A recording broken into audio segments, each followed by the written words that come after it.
So, good afternoon, everyone. I am Eduardo C. Lao Jr., your fourth discussant for today's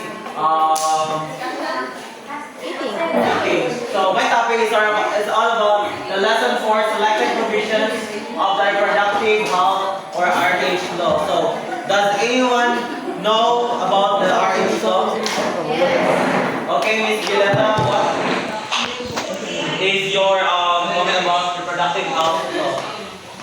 RH law is number 105 So, it is a law in which it allows mga health at contraceptives for kanang pamilya. Okay, very well said, Ms. Violeta, but it's 10354 RH law. This is 10. Oh, before I'm going to dive in my topic, let me read my learning objective first. First is to understand the main provisions of the reproductive health law, propose strategies for effectively implementing comprehensive sexuality education in educational settings. Next is appreciate the significance of the reproductive health law in promoting reproductive health rights and well-being. So, everyone, can you read?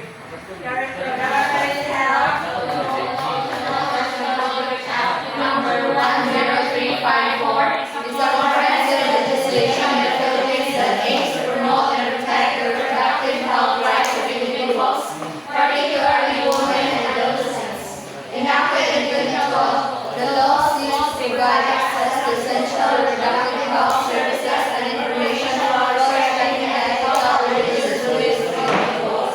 So in 2012, a group of policymakers and health advocates collaborate to draft the reproductive health law, taking into consideration the diverse needs and perspective of the Filipino population. So, gikuha na siya malo kay para matabangan to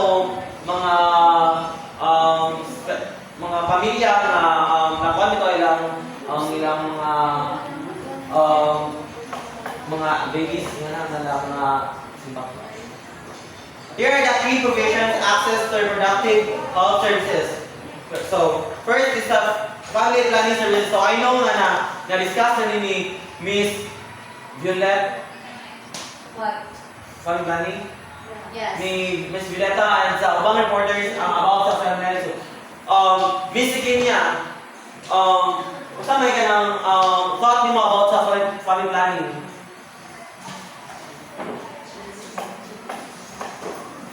So my thoughts about family planning is obviously planning a family. You have a plan for your family. You're not just considering yourself or the other half, but also the future. Thank you so much, Miss Kenya. So, family planning, the law ensures access to a wide range of family planning methods. So, di ba, more than mga countries, di ba nga limit ilang anak, like, sa China, di ba?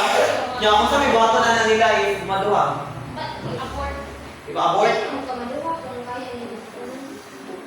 So, next is about maternal health care. The RH law aims to reduce maternal mortality and improve maternal health by providing adequate prenatal care, safe delivery services, and postnatal care. So, Miss Babalor, kung saan mo nasabtan about sa maternal mortality.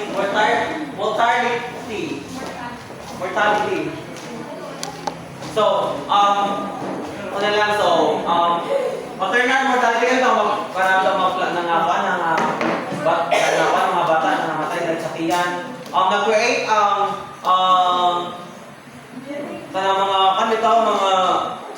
group of policymakers about sa RH law nga kanito kanang ito mga mapungan dito like mga counseling.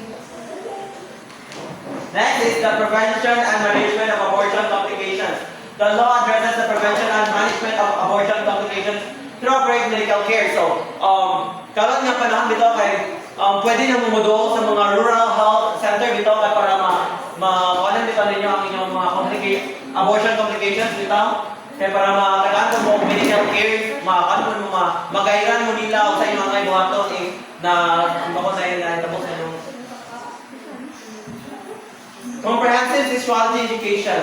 The RH law emphasizes the importance of providing comprehensive sexuality education to adolescents and young people. So, nakabantay bitaw mo pag in every one, like sa eskwelahan, sa inyong barangay, ganaan dyan na ang mga sex education na ilang topic, lang nga na bitaw. Kaya para ma-aware ang tanan na about sa posibleng mahitabo if mabuntis or makapalan ng family.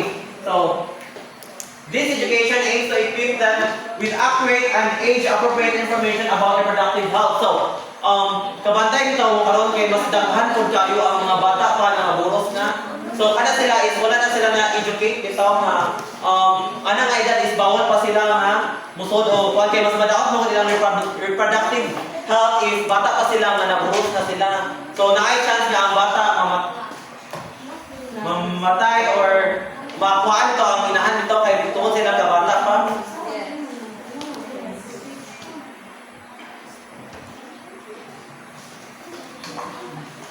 So, example na itong mga buros bitaw kay Miss Navarez, sa may purpose ng mga program na gibuhat sa mga taga-rural health na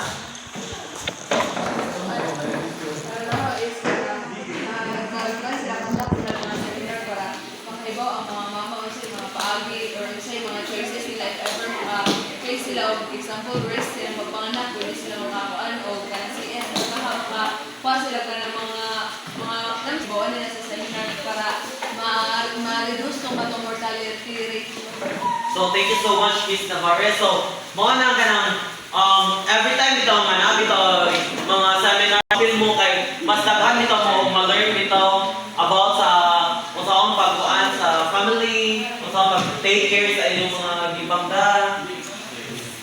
So, in conclusion, the Reproductive Health or RH Law, Republic Act Number 10354 represents a significant step towards ensuring reproductive rights in the Philippines. While its implementation has faced considerable challenges and remains a subject of ongoing debate, the law aims to provide accessible and comprehensive reproductive health care services while respecting individual beliefs. So, lain-lain man dito tinuuhan ang mga tao. So, ang ubang tao ay di mo tuo doctor or sa mga ang uban ko mga tao na hilig sa doctor, di hilig ko kasi ang uban dito maburos like kung ano yung tigan magpahilo kay para mapaplastar silang anak. Then sa doktor pa na moingon pa ang doktor nga dapat dili hilabtan, dili ilong-ilong ang tiyan kay madaot ang bata. So, particularly to address particularly for women and adolescents, the law's lasting impact will depend on continued efforts to address the complexities of AIDS implementation and to foster greater understanding and acceptance of AIDS provision. So, napo ipakita nyo nga video, short video, click na dyan siya kaya para mas makapan ninyo ang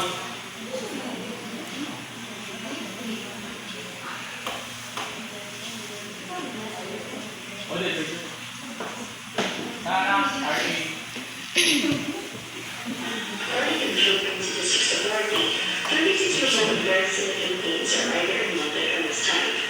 5.99% of Filipino girls experience teenage pregnancy. But we're not here to complain, but to help. The lack of awareness of the law is provision, purpose, benefits, and regulations.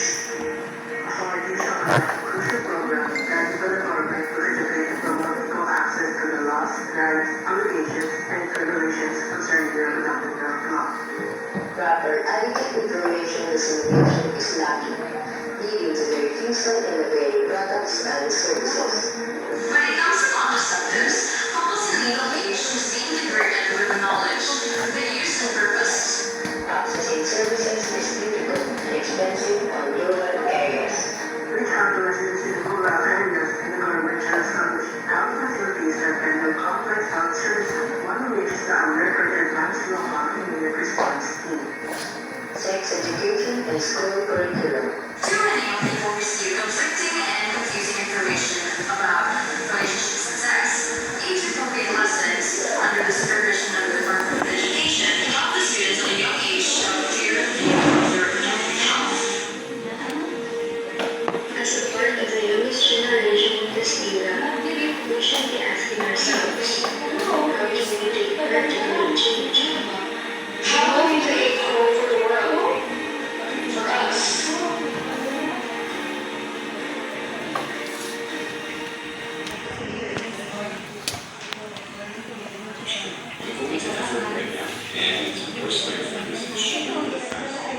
Okay, Miss Violeta, why do we need to know the importance of reproductive health law? So that you can be aware about family planning and about family planning representatives and laws that we can that mga pwedeng natong makaso or pwedeng ikaso nato once natong ma-violate siya about sa family planning. Very well said, Miss Violeta. Tagaan na sa masipang papa. Okay, that should be all about my topic. Again, good afternoon.